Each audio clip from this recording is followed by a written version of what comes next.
Well, hello again. Welcome to Horror in Detail. Today we are going to share Wendigo and Cryptids encounter stories. First story. This story was shared by you/OK Reading 4915, so credits to her. My encounter with a Wendigo.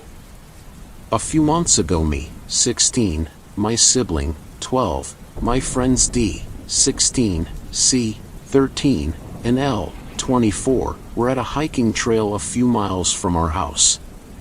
The trail is 9 miles long with heavy woods surrounding the entirety of it. When you walk about a quarter of the trail, there's a bend where you can take a seat and look at the river. There's a small bench and a book people can leave messages in. We had walked to the bend and took a quick break. By the time we got there, the sun had started to set. You could hear the bugs all around you and hear the wildlife in the trees and bushes. After a few minutes we continued walking and made our way to the other side of the trail where there's a clearing. We walked down the dirt trail. On both sides there's ditches full of tall grass nearly 4 feet tall. About 100 feet from the trail is the woods we just came out of, and on the other side there's also woods, on private property. We keep walking down the trail and we get about 50 feet from the clearing when we all hear a man screaming from inside the woods. At first we couldn't make out what he had screamed, we just know we all heard it. We all stopped dead in our tracks and looked between each other trying to figure out what he screamed. Immediately after C says, "What was that?" we hear the man scream again. This time it was very clear. We hear the man screaming, "Help! Help me! Help!" At this point we have no idea who this man is, where he was, or if he was even a man. A few seconds go by and I'll yell back out to the man, "Hello? Do you need help?" We get no response. We stare at each other in disbelief for about a minute, wondering what to do. We discussed the possibilities of what it could be, wondering if it really was a man crying out for help or if it was something else. We decided to keep walking down the trail after it was silent for a few minutes. We didn't hear any more screams or yells, but we did hear heavy footsteps in the woods, something that wasn't human. On the walk out of the trail we took pictures of the trees and caught a pair of glowing eyes in a few pictures. We know these were not lighting bugs as they were all lower to the ground. The eyes were an orange-red color and far back, peeking between the trees near us. We took pictures every few feet and there would be the same eyes, following along with us. When we were near the end of the trail we heard the same male voice screaming something we couldn't understand. Nothing else happened on that trail and we have not gone back since. I've lost the pictures of the eyes, even though I know I saved them and put them in a folder. About a week later I was sitting outside around 3 or 4 a.m. when I heard a scream. The same scream we heard on the trail. It was the same man screaming for help again. My friend D came outside asking if I had heard it. They were inside next to the door about to come out. The man screamed over and over again. We heard footsteps getting closer to us and we decided it was best to go inside and lock the doors. We didn't talk about it that night as we were too scared it would get closer. We all believe we encountered a Wendigo. There's been a lot of sightings in the Great Plains, where I live. At first we thought it could have been a skinwalker, but we never saw an animal or anything that would be specific to one. We live in a big college town. We think the Wendigo heard one of the college students' voices and made a ploy for help to lure us in. We never investigated. We never went back. We never followed its cries for help. We were all worried that it could have been a real man in real danger. The following week we were all keeping our eyes out for news reports about someone drowning or being in some sort of accident on the trail, as it's a very popular place to hike. But there was never any reports made of anything. We all believe we encountered a Wendigo those nights. Second story. This story was shared by you/Ashki90, so credits to her. I will not be changing any descriptions that are compared to movies as to appease any skeptics who don't believe these accounts solely because the eyewitness makes a film comparison. Furthermore, all three of these incidents were told to me over the years from three very different people who have no connection to each other. I never shared the other stories I heard about this family to the person sharing their own account as to not influence their own memory or story. I just let them confide in me their own experience with this family. First story. I went to high school with a well-known, successful powwow dancer/competitor, and this was his story. He began dating this girl from a large family prominent in the powwow competition world. The parents of the large family were not employed and the father performed odd jobs around the community. Their main source of income was the monetary prizes and winnings from competing in powwows. Having a large family with no stable income resulted in them being low on the socioeconomic ladder. Being from a small rural res town, there isn't much to do for date night. So it is very common to drive around on old dirt roads and park and stargaze. One night he picks up the youngest daughter to spend time together. However, that night they opt to stay parked in his car on her family's property. Most Navajo families have their homes in small circular networks such as a cul-de-sac minus the paved roundabout. There is a derelict traditional mud roof hogan on the property. The roof was caved in, but the framing for the doorway was still intact. Oddly enough, there was still a raggedly old Navajo blanket draped over the doorway, lightly flapping in the wind. He says all of a sudden the dogs started howling and barking. They both stopped talking and stared at the dogs. Something had the dogs' attention. The dogs target their alarmed barking at the doorway of the old hogan. He feels uneasy but tries to hide it. She is still smiling and unfazed by all the commotion. The blanket stops flapping in the wind and falls flat. It's eerily silent except for the howling of the dogs. Suddenly, something rips through the doorway of the old hogan. As this figure exits the hogan, the dogs began to chase it. He told me it was a werewolf. He said it looked exactly how the Lycans looked in Underworld the movie, except not muscular. Like a sickly, emaciated werewolf.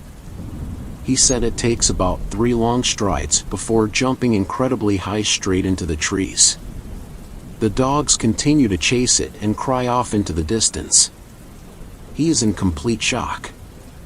He realizes that his girl's reaction did not match his.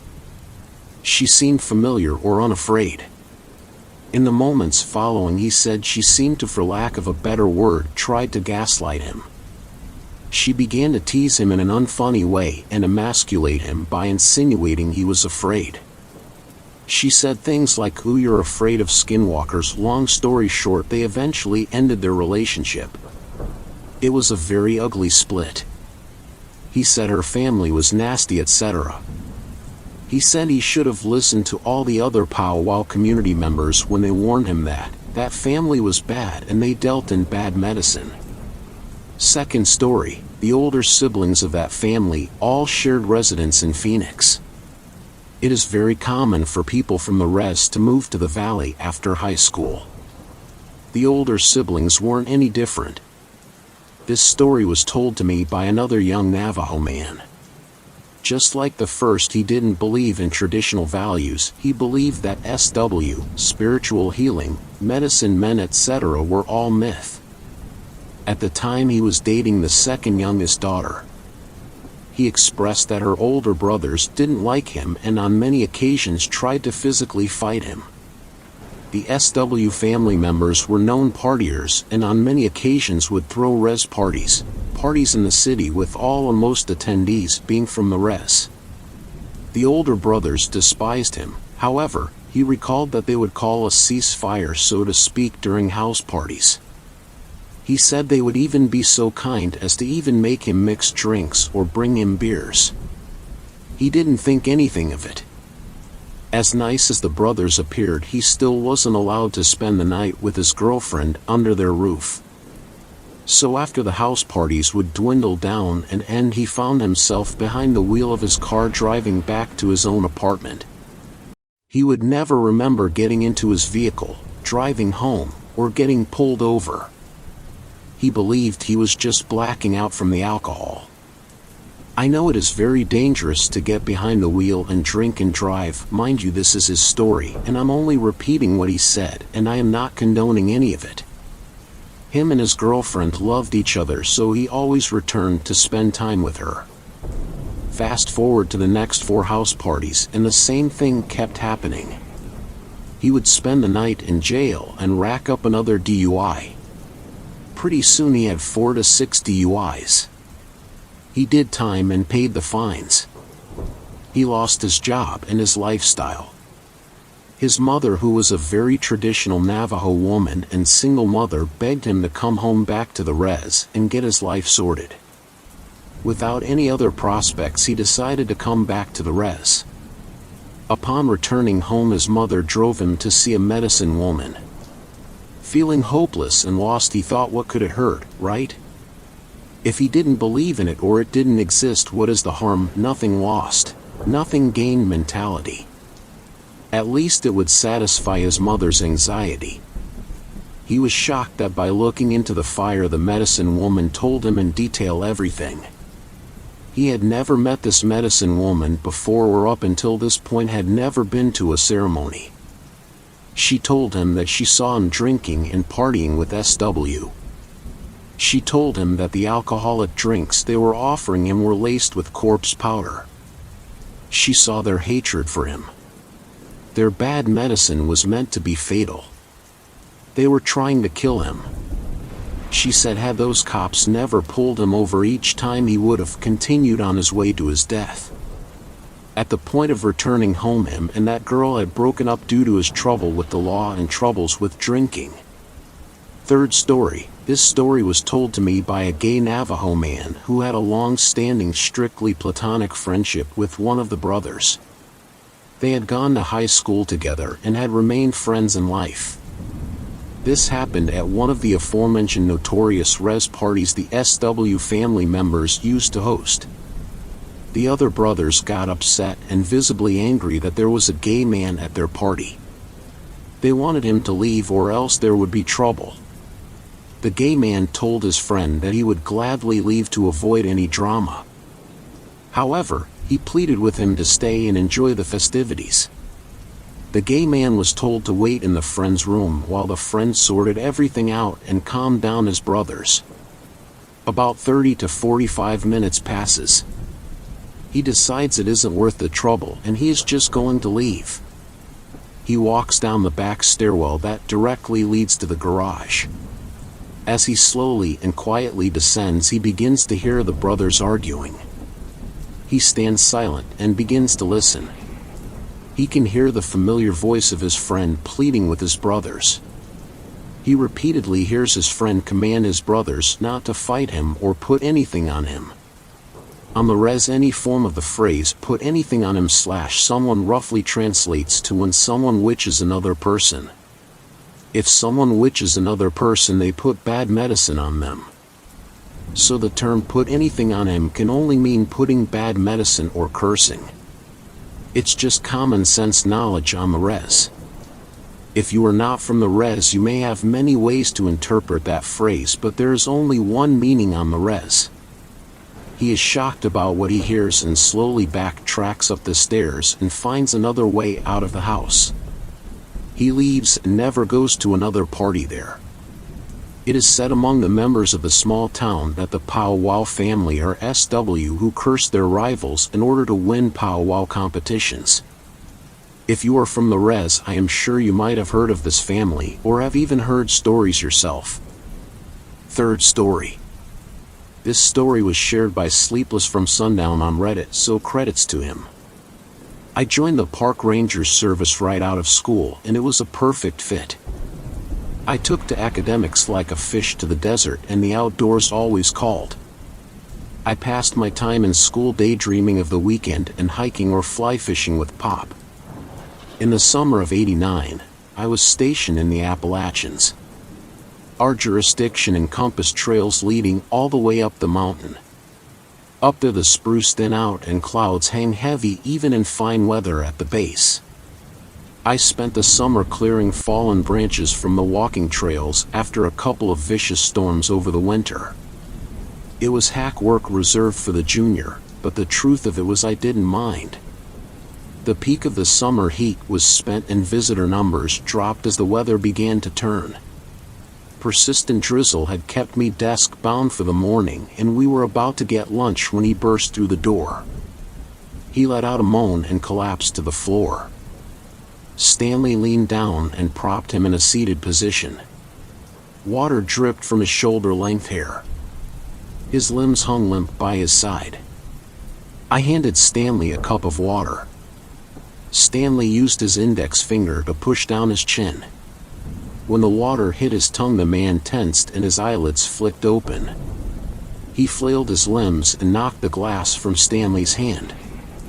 The glass shattered on the floor, but the man paid it no mind. "It is out there," he said. "What is?" The man half-turned and gripped Stanley's shirt and made balls with his fists. He repeated himself, pausing after each word. "It is out there." He started to sob. He released his grip on Stanley and buried his face in his hands. We lifted him onto a chair and he pressed his face against the table and bawled. I grabbed the rucksack he had dropped to the floor. On the bottom right was a name tag behind a plastic sleeve. Lenny Porter from San Diego. There was a number at the bottom.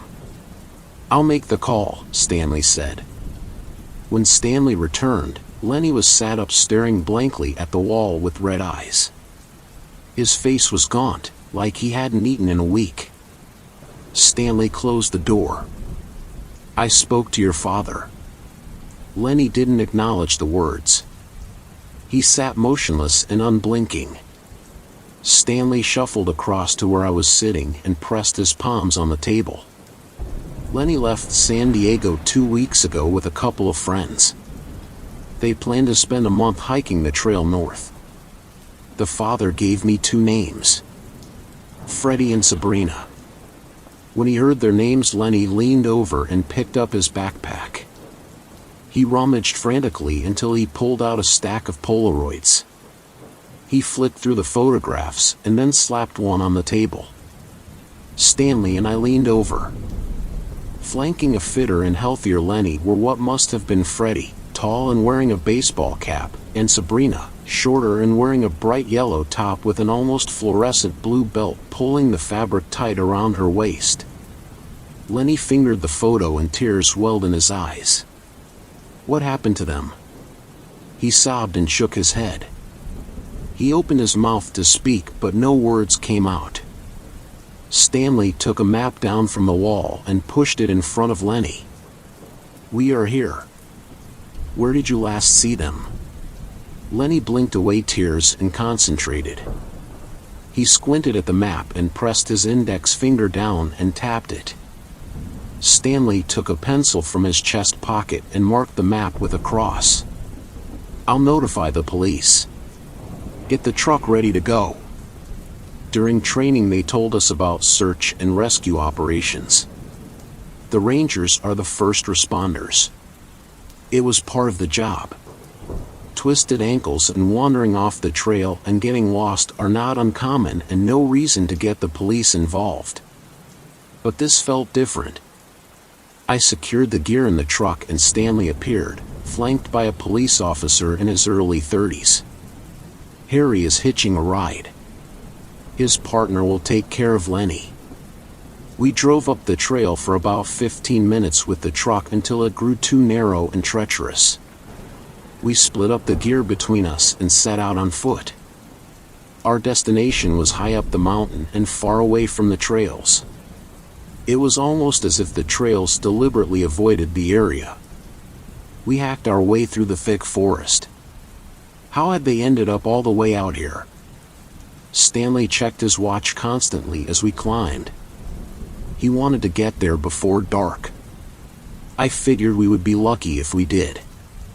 Stanley and Harry talked like old friends, asking about each other's wives and children. The park rangers are in effect an extension of law enforcement. It made sense to be friendly with the police, and living in a small mountain town made it almost inevitable. I like that. As the sun dipped below the horizon, Stanley checked the map. Almost there. Get your torches. All right. Harry reached into his backpack and pulled out a flashlight. I did the same.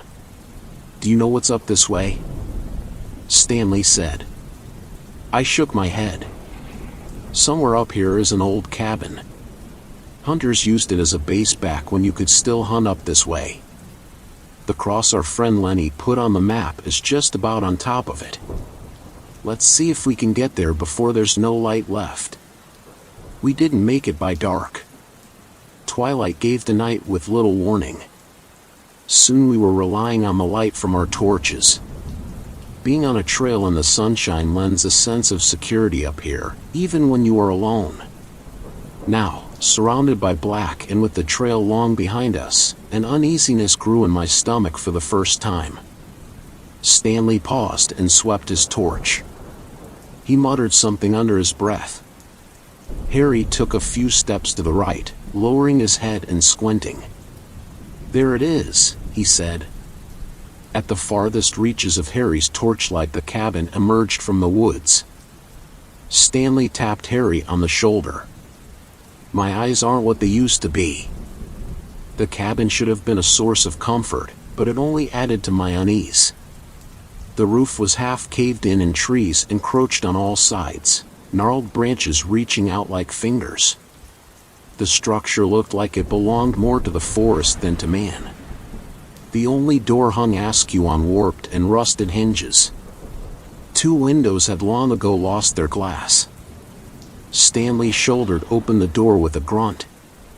Leaves and branches covered the floor, blown in through the open windows and roof. We dumped the gear inside. Stanley took out a lantern and tied it to a horizontal branch a few paces from the front door. He flicked it on and the light shone bright. If there was anyone lost nearby, they could not fail to see it. We split up and entered the forest, guided by our torches. Stanley instructed us to go no further than the reach of the lantern. It was our lighthouse on the horizon. The wind blew in fresh from the north. I buttoned up my jacket against the cold. The beam from the torch was strong, but aside from the narrow cone of light, the forest was a deep and full dark. Stanley and Harry called out the names of the 2 missing, Freddie and Sabrina. I did the same. Every few steps I stopped and listened. The forest was alive with the scurrying of animals and insects going about their business, and the constant rustling of the wind through the leaves. It was hopeless. This was needle in the haystack stuff. Freddie or Sabrina could be unconscious on the ground a few feet to my left and I would never see them. We should camp and wait for first light. Harry's voice cut through the night, louder and with urgency. I skipped towards the sound as fast as I dared.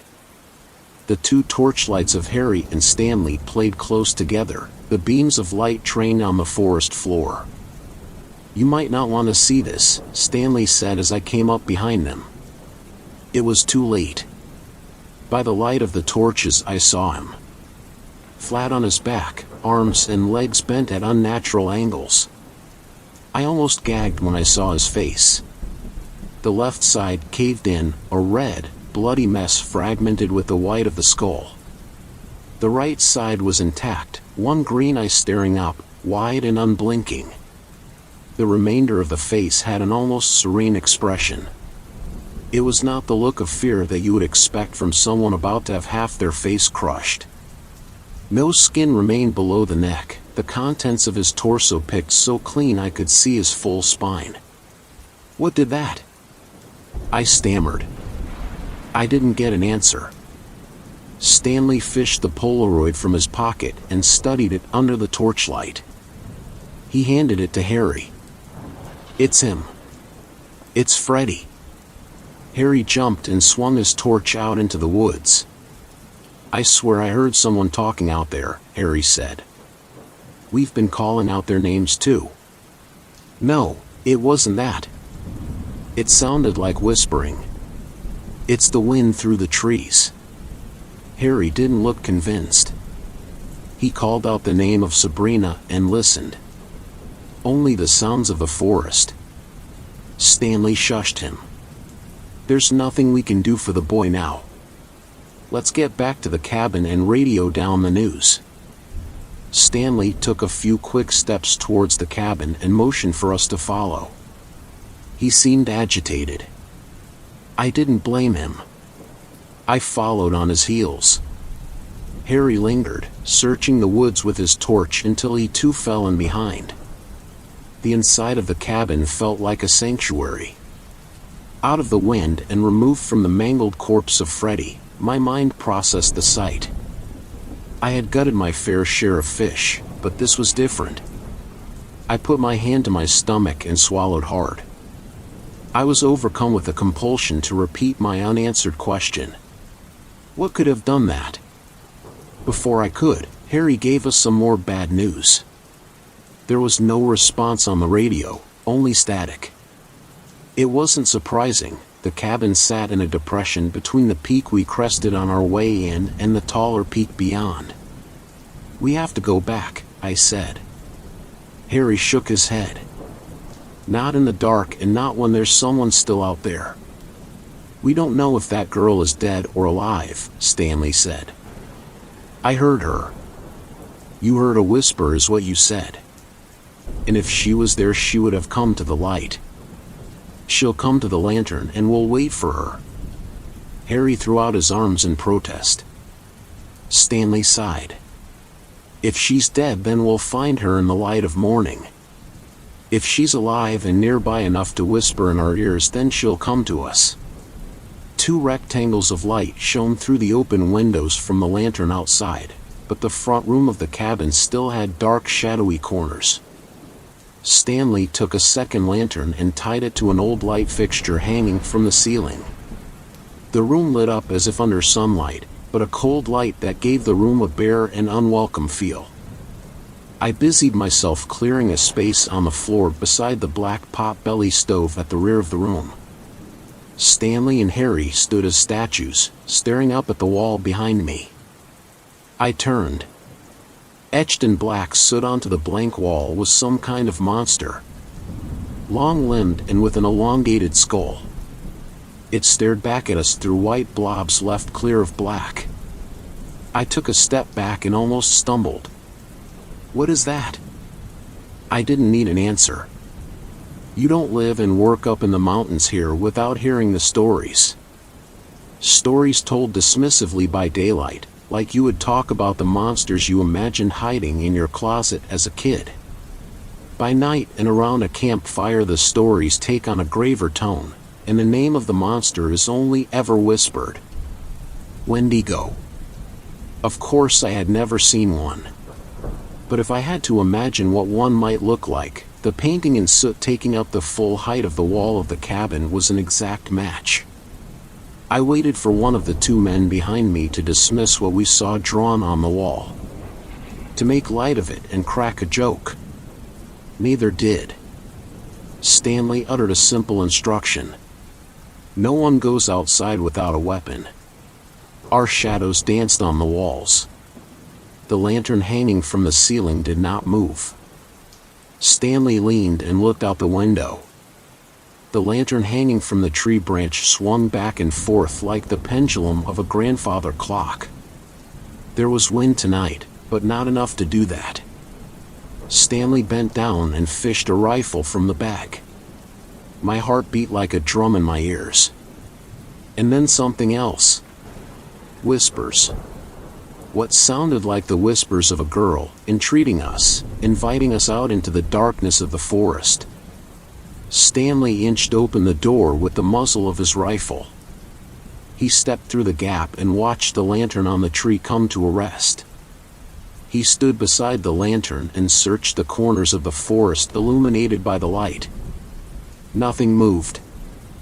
Harry unclipped the leather strap on his belt and drew a pistol and went to the doorway. I took a step backwards, the Wendigo drawn in soot looming large behind and burning a hole in the back of my head. A shadow flashed through the trees and Stanley swung the muzzle of the rifle and shot, the crack piercing the night.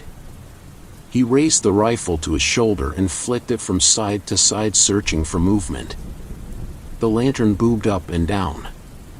With a rush, a long-limbed creature dropped onto Stanley from above.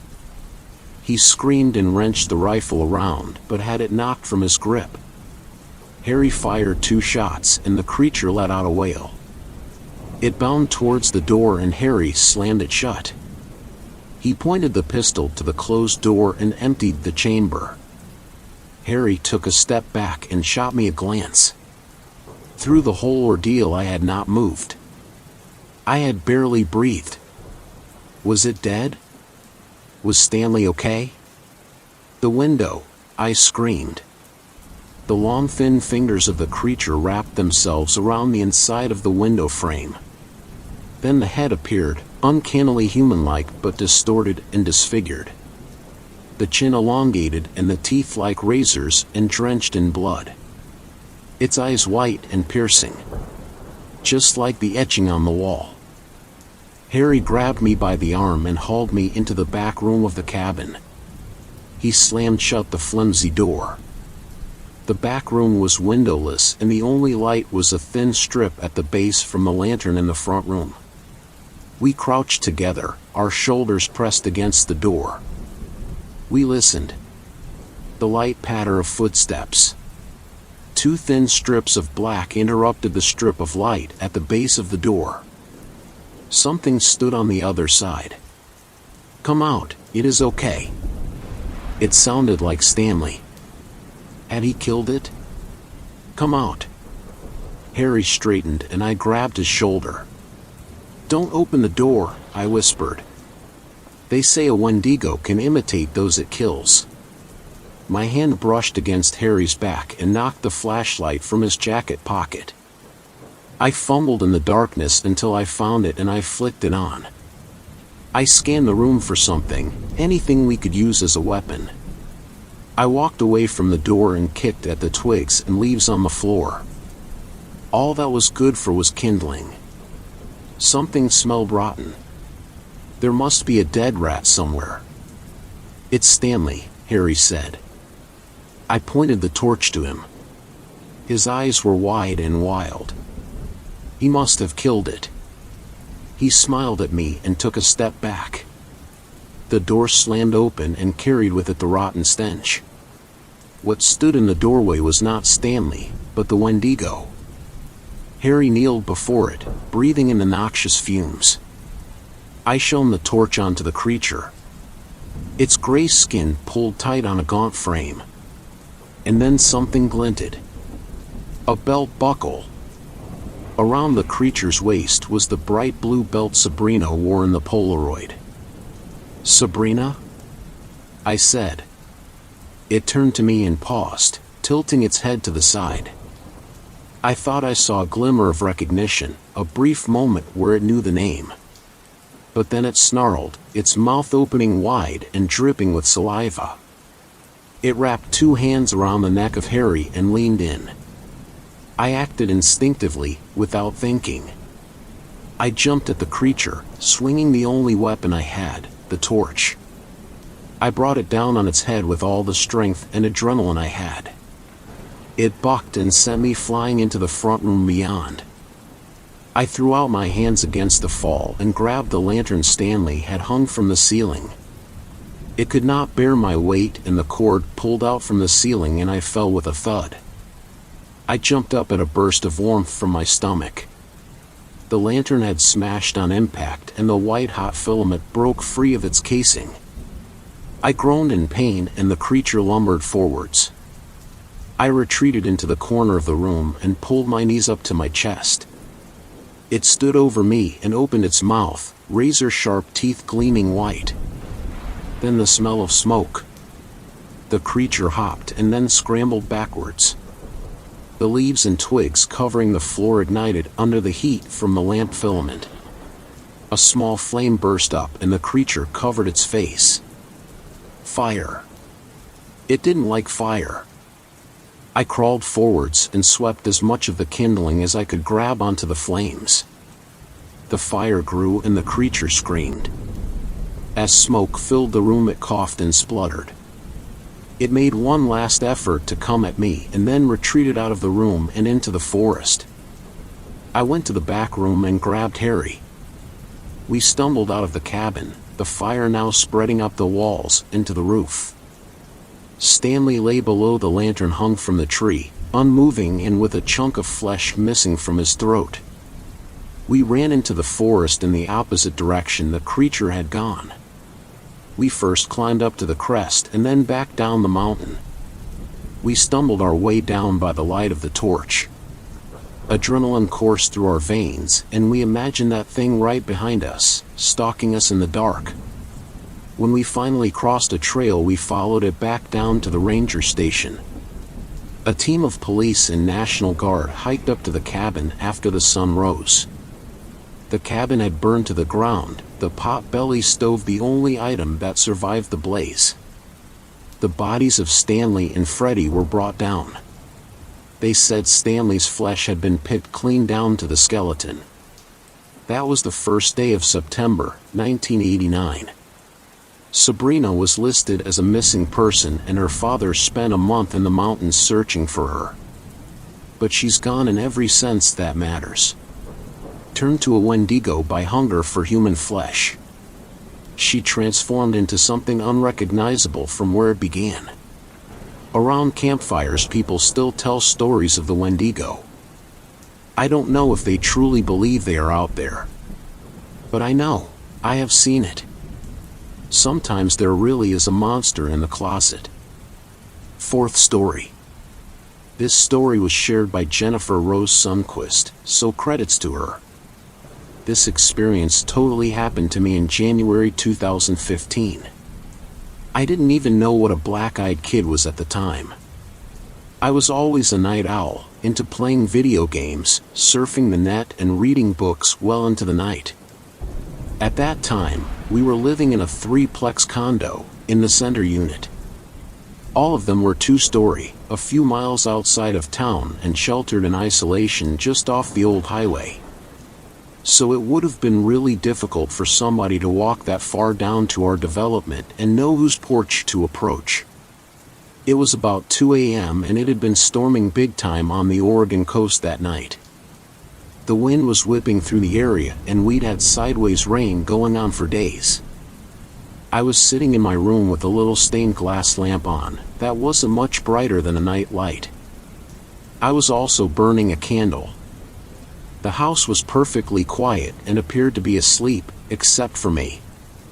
That's when I began to hear our front screen door creaking. It sounded like it was being slowly and carefully opened. Whoever was out there at that time of night, in those conditions, seemed to know about the squeaky door and was trying to open it as quietly as possible, about an inch at a time.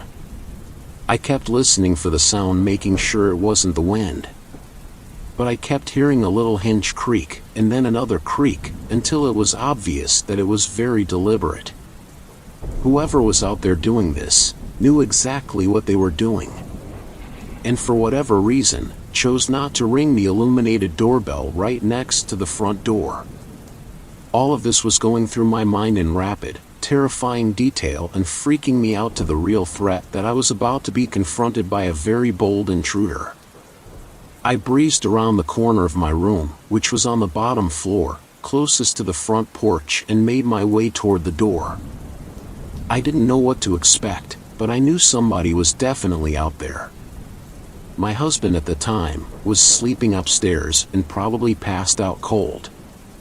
He was a doctor who was always on call and kept long hours, so I hesitated to wake him or get the police involved until I knew for sure what to report. I stood silently in front of the door, armed with my phone and a baseball bat, waiting to see what, if anything, would happen next. Roughly 2 minutes later, I saw the front door knob being turned slowly, like someone was trying to manipulate the door open.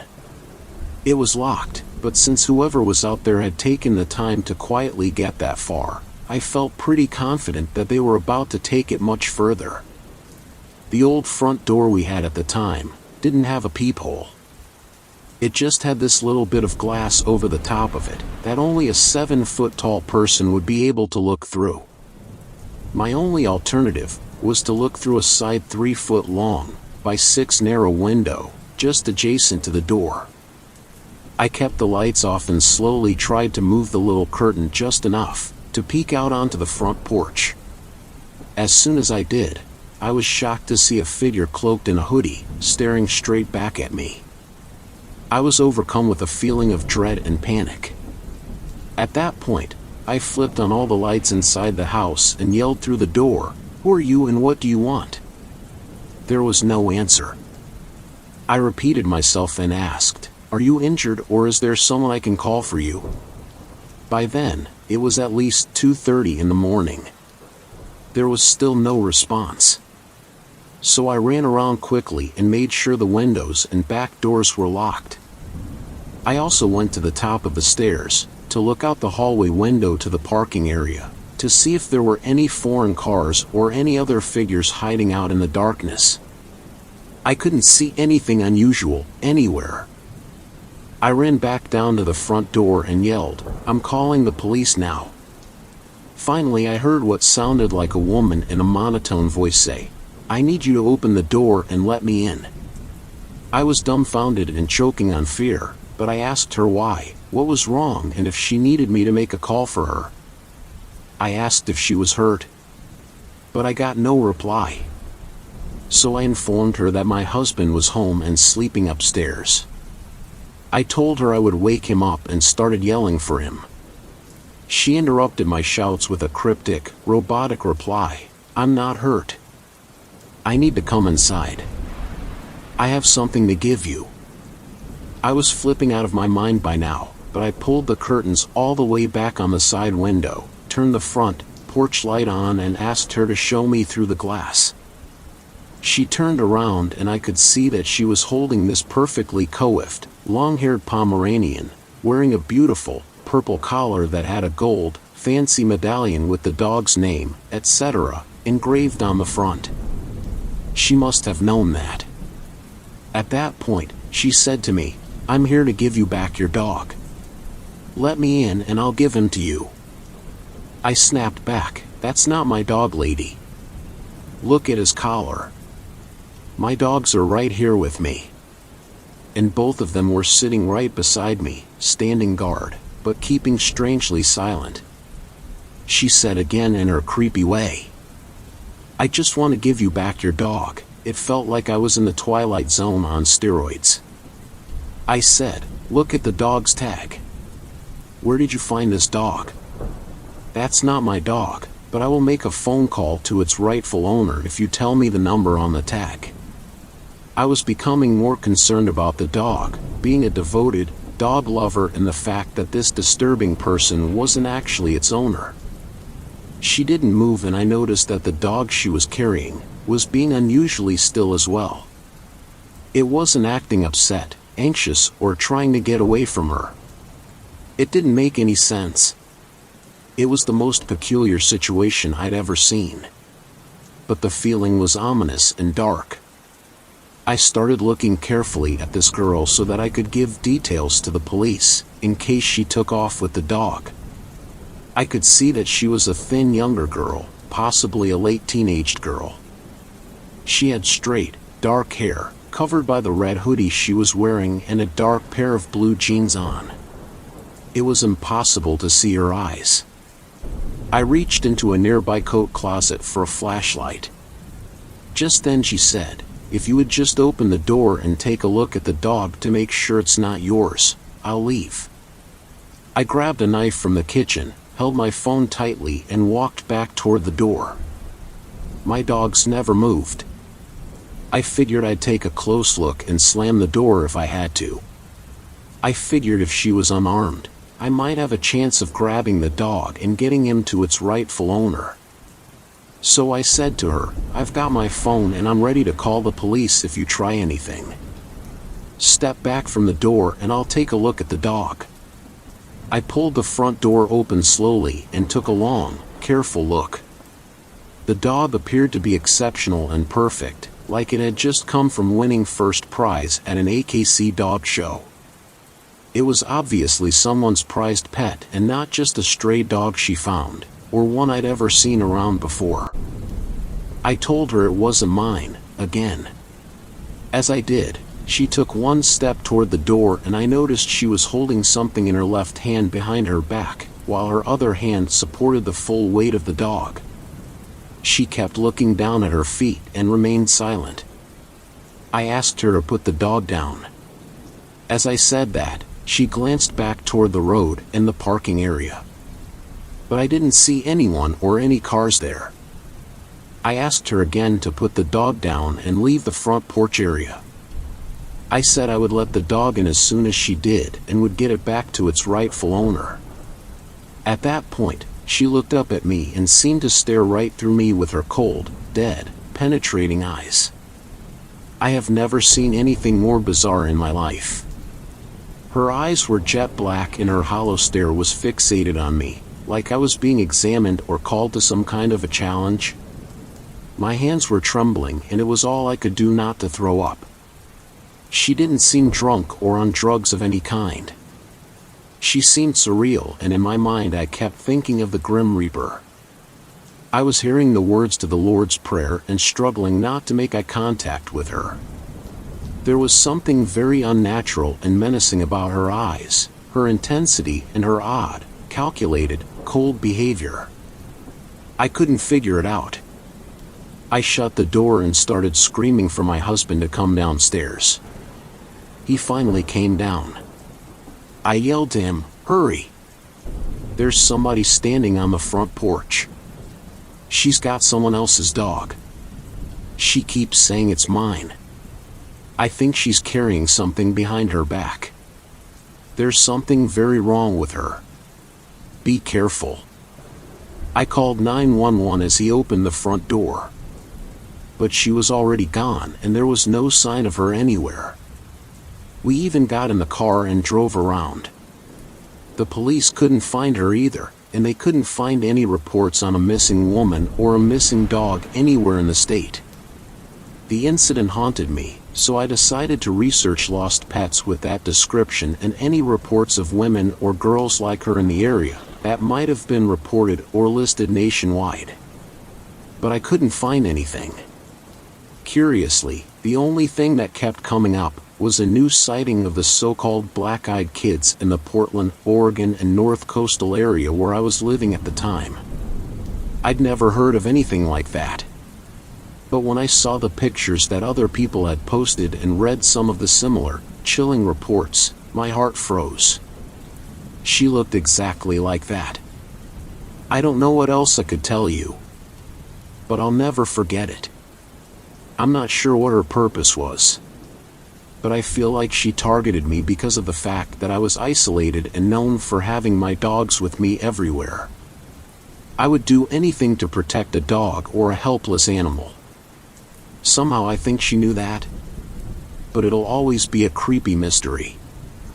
Fifth story. This story was shared by u/jokes0nme, so credits to her. Wendigo encounter. So I don't really know how to start this, so I'm just gonna spew out some stuff and hope it all makes sense, because it sure as hell doesn't to me.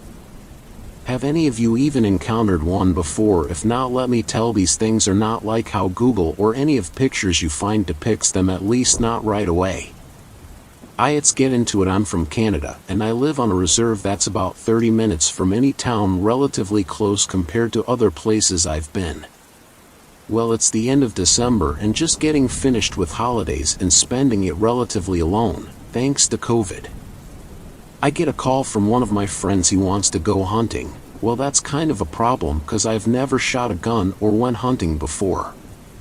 Pretty pathetic for a Native American if you ask me, but anyways, he tells me he just needs my eyes and another set of legs to help carry whatever he catches. So I agree, making one of the biggest mistakes I would come to regret. So he picks me up in his crappy old Ford truck he uses for hunting, tells me we are going deep into the bush and we'll find a spot to camp along the way. So we drive about 20 minutes into the woods following what little road is left, and we get to a point where we have to continue on foot. We unload our gear and supplies and carry it till we find a nice clearing with room for everything. After we set up camp, we begin our trek into the woods, going farther than I had gone before. Saw a couple of bucks and rabbits, nothing too spectacular, so we keep looking cause he wants the big daddy buck, and we come to this other clearing much larger than the one we are camping at, and something about this part of the woods just feels off.